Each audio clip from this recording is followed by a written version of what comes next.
प्यारे बच्चों, कक्षा 8 के इतिहास विषय में दूसरा अध्याय कंपनी की शक्ति की स्थापना में आज आप इस वीडियो में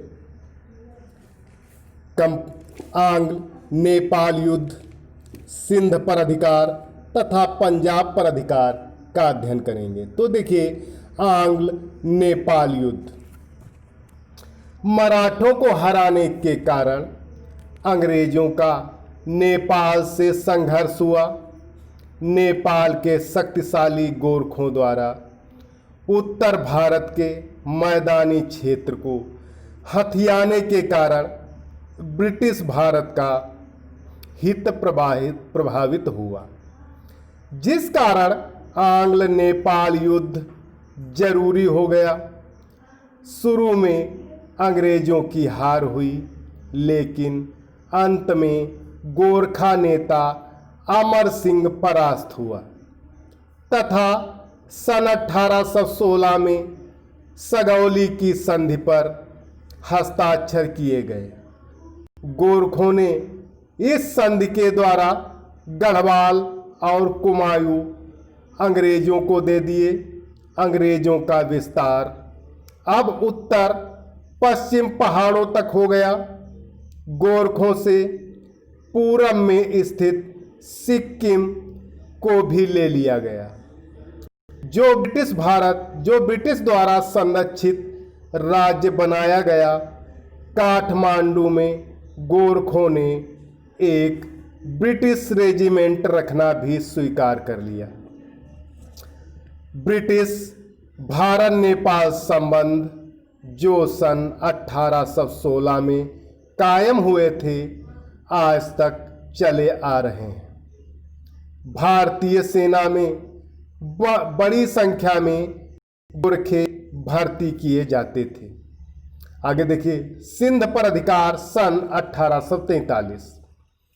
सिंध पर अनेक कबीलाई सरदारों का शासन था, जो मूलतः बलूचिस्तान के निवासी थे।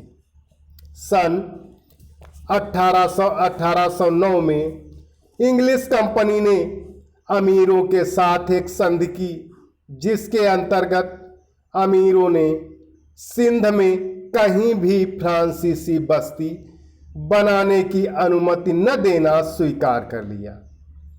सन 1832 में एक अन्य संधि इंग्लिश कंपनी तथा हैदराबाद के अमीर के मध्य हुई। पंजाब के महाराजा रणजीत सिंह सिंध को जीतने के लिए बहुत उत्सुक थे, किंतु ब्रिटिश सरकार ने उन्हें ऐसा करने की अनुमति नहीं दी।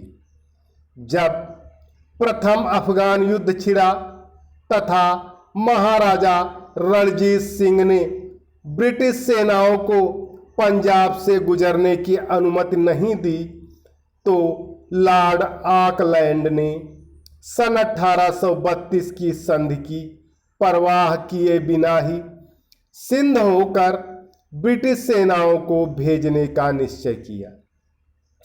अफगान युद्ध के दौरान सिंध को युद्ध संचालन का अड्डा बनाया गया तथा सर चार्ल्स नेपियर को सिंध पर सभी प्रकार के नियंत्रण का दायित्व सौंपा गया। उसने सिंध के अमीरों पर नई संधियां थोपने की चेष्टा की, जिससे युद्ध प्रिय बलूची लोग स्वभावतः क्रुद्ध हो गए। उन्होंने अंग्रेजों पर आक्रमण किया, किंतु सन 1843 में वे पराजित हो गए। आगे देखिए, पंजाब पर अधिकार। सिंध के बाद पंजाब विजय का सिलसिला शुरू हुआ। अंग्रेजों के लिए यह विजय अपने साम्राज्य को उत्तर पश्चिम सीमांत तक विस्तृत करने के लिए आवश्यक थी। महाराजा रणजीत सिंह की मृत्यु से उत्पन्न राजनीतिक अव्यवस्था की स्थिति ने इसके लिए आवश्यक अवसर प्रदान कर दिया। अंग्रेजों के राजनीतिक एजेंट मेजर ब्राडफुट ने सिख सामंती में फूट डालने के भरसक प्रयास किए तथा सिख सेना को सतलज नदी पार करने के लिए उकसाया। अमृतसर की संधि जो सन 1809 में हुई थी के अंतर्गत सतलज नदी के अंग्रेजों तथा महाराजा रणजीत सिंह के क्षेत्रों के मध्य सीमा रेखा के रूप में निश्चित किया गया था। जैसे ही सिखों की सेना ने सतलज नदी को पार किया, लॉर्ड हार्डिंग ने युद्ध की घोषणा कर दी, जिसे प्रथम आंग्ल सिख युद्ध कहा जाता है। यह युद्ध सिखों के अपने जनरल तेज सिंह तथा अन्य के हाथों खालसा का जानबूझकर किया गया विनाश सिद्ध हुआ। अंग्रेजों ने लाहौर जाकर संधि की शर्तें निर्धारित की।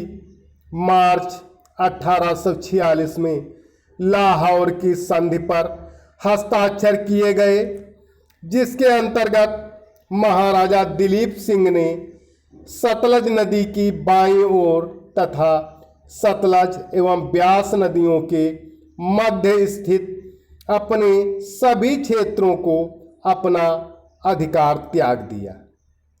युद्ध का हर्जाना देने के लिए उन्हें जम्मू कश्मीर भी छोड़ना पड़ा। उनकी सेना की शक्ति में भारी कटौती कर दी गई। साथ ही लाहौर में एक ब्रिटिश रेजिमेंट तथा सेना तैनात कर दी गई। सन 1846 के शांत समझौते से न तो अंग्रेजों की साम्राज्यवादी महत्वाकांक्षाएं पूरी हो सकी और न ही सिख संतुष्ट हुए। पंजाब के आंतरिक मामलों में अंग्रेजों का हस्तक्षेप सिखों को जरा भी पसंद नहीं था। उन्होंने मुसलमानों को गई रियायतों का भी अनुमोदन नहीं किया। सेना से निकाले गए सैनिक रोजगार छीनने से असंतुष्ट थे। महाराजा दिलीप सिंह की संरक्षक रानी जिंदान पर षड्यंत्र का आरोप लगाकर उसे चुनार भेजने के निर्णय ने आग में घी का काम किया। लॉर्ड डलहौजी पंजाब पर अधिकार करने के अवसर की प्रतीक्षा में था। उत्तराधिकारी के प्रश्न पर मुल्तान में हुए विद्रोह ने यह अवसर प्रदान किया। इसी बीच 2 अंग्रेज अफसरों की हत्या कर दी गई। इन परिस्थितियों में द्वितीय आंग्ल सिख युद्ध छिड़ गया। युद्ध के अनेक सिलसिलों के बाद सिखों ने अंततः समर्पण कर दिया। महाराजा दिलीप सिंह को पेंशन देकर इंग्लैंड भेज दिया गया।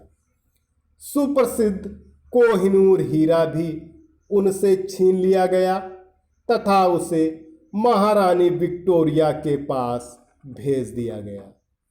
द्वितीय आंग्ल सिख युद्ध द्वारा भारत में साम्राज्य विस्तार के लिए किए गए सीमावर्ती युद्धों के क्रम में अंतिम था। तो प्यारे बच्चों, आज इस वीडियो में इतना ही।